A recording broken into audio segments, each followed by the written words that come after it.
Hey there, ladies and gentlemen. Welcome back to the food experience. Today's food experience, the kind folks over at Vevor sent me their waffle maker. It's a square Belgian waffle maker. This thing works great. I've been using it for a couple of weeks now, trying to gather my thoughts, trying to figure out the perfect amount of mix you need to put in there. I've been wanting a waffle maker for a long time, and I've seen results of people using various waffle makers online, and I'm going, it's got to do better than that. Vevor does provide you with a Belgian waffle recipe. I'm not using theirs though.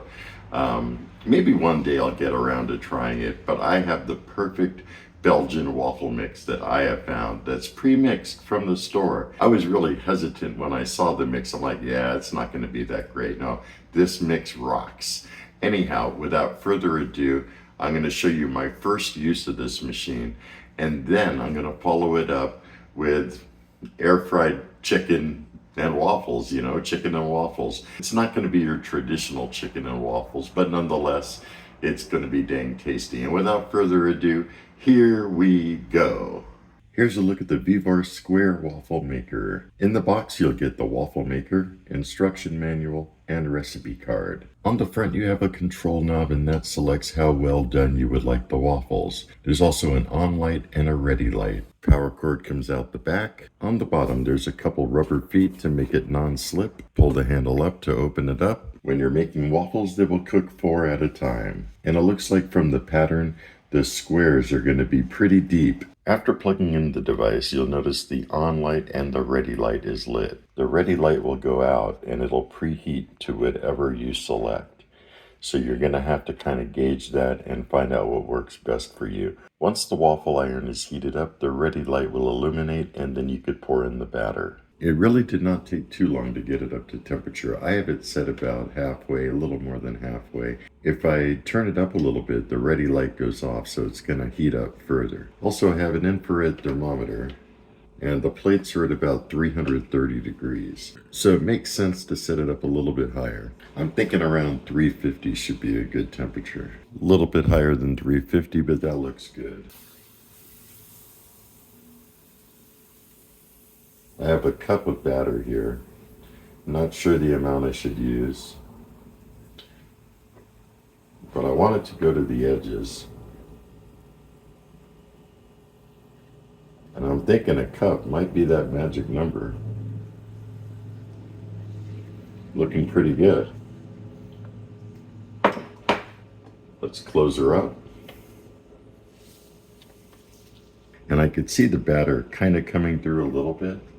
It is a little bit on this side, so maybe a little less than a cup. But then again, you could always clean that up. But I am holding this down. And if you notice, there is steam coming up.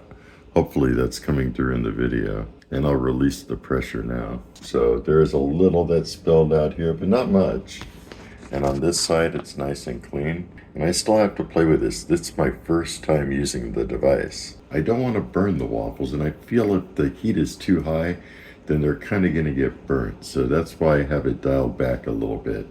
It will self-regulate, and as it's heating up and cooling down, the ready light will go on and off. And I think it's going to be around 5 or 6 minutes. It kind of depends on the doneness. You could certainly check it after a while, but you really don't want to open and close it. It's going to lose a lot of heat. Oh, check that out. And those are looking pretty good, I think. You could tell I overfilled it a little bit, but I'm not unhappy either. Got to work on getting this out of here. You don't want to use any metal utensils, but they shouldn't stick. They really shouldn't. Yeah, it's not sticking. So I'm just going to work this around. Got my plate over here. That's what I'm looking at.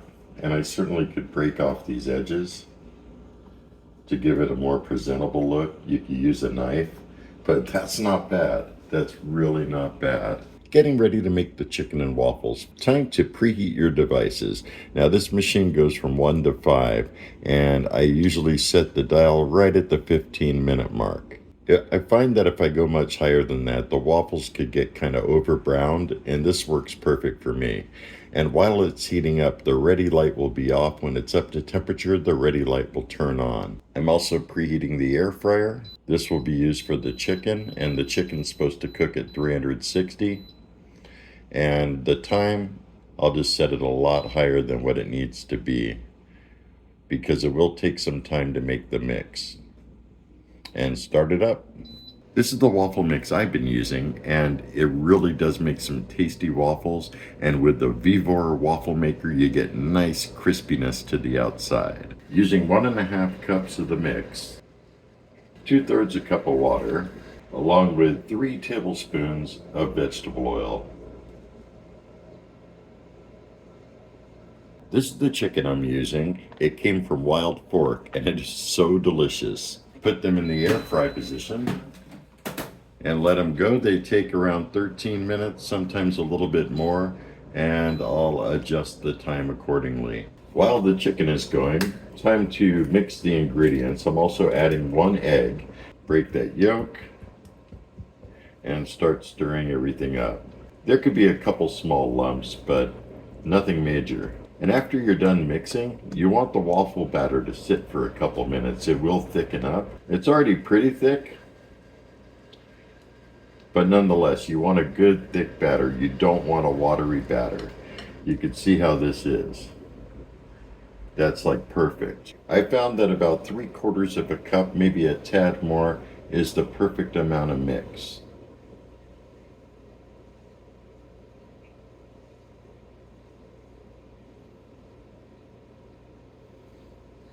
As you can see, the ready light is on, and time to pour in the mix. And I like to start at the bottom and kind of work my way up, and then hit the sides.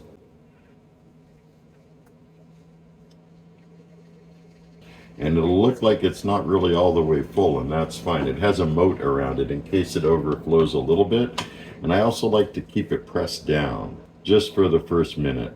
And you don't really need a timer while this is going. You'll notice that eventually steam will start coming out, and when the steam stops, the waffles are finished. There you go, steam is coming out, and at this point I'll let go. Also to note, the waffle maker does self-regulate. As you can see, the ready light is out, meaning that it dropped temperature a little bit. But that steam is rolling, just let it go, and when it stops, they are ready. Chicken is finished. If you notice, there's still a little bit of steam coming up, so I'll leave the chicken inside the air fryer to keep it warm. If you notice, the ready light just came back on, and that's because, like I said, it is self-regulating, and it is now up to temperature again. That doesn't mean that the waffles are ready. It's still steaming, so you want that steam to stop. They've been going for about 6, maybe 6.5 minutes, and the steam is really coming to an end. You can see there's a lot less. You could take a look at them now. Oh, look at that. I'm gonna let them go for another minute though, and I think that's about it. I could have used a little bit more batter on the corner here. It takes a while to get used to this thing, and very little spilled out over. You could see from the moat right here, that moat will keep the extra. So what you want to do is use a spatula, a silicone spatula. Don't use any metal utensils on this. If you notice, I did not use any oil on these grates, and the waffle did not stick. What I like to do at this point is cut off the edges, and I could tell it's nice and crispy. But that looks really good. If you could hear it, nice and crispy. There's the bottom side. Like I said, I could have used a little bit more over here, and it just takes some time on how to get used to pouring it into the machine. I've had it come out perfect with no holes or missing edges, but that's not bad either. Using a little bit of syrup on the waffles. There's a look at the chicken. Put that right on top.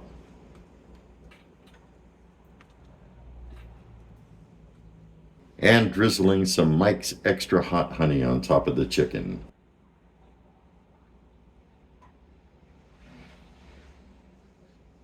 Oh, that should be fantastic, and I'll see you guys back at the table.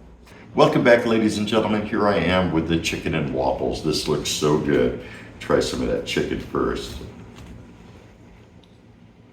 Oh man, with that Mike's Extra Hot Honey, so good. Waffles nice and crispy. Let's get it in the mix with some chicken.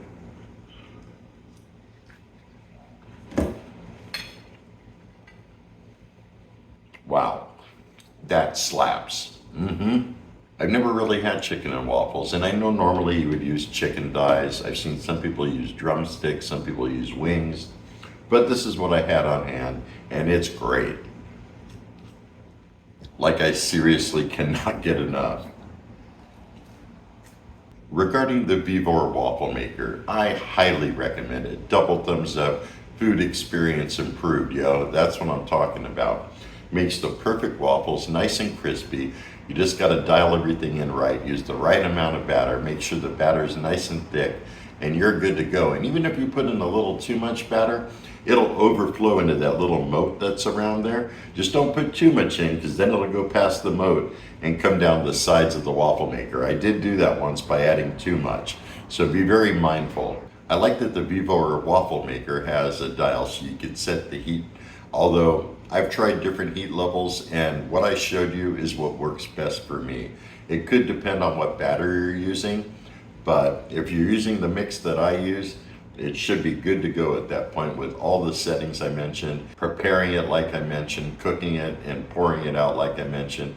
Everything should be smooth sailing. I also like that nothing sticks to those waffle grids. Again, make sure to use plastic or silicone utensils. Don't use anything metal because it'll ruin that non-stick surface, and the waffles will stick eventually if you do that. It's definitely fairly easy to clean. I just use a sponge with no soap, just water and a little bit of water. Like, you want to wring that sponge out first and then go over those grates and then follow it up with a paper towel. That's it. That's all you need. So that really just about does it, folks. I'll put a link in my description back to Vevor, where you can purchase this awesome waffle maker. It's inexpensive. It's like under $50. You can't go wrong. Check it out. Highly recommend.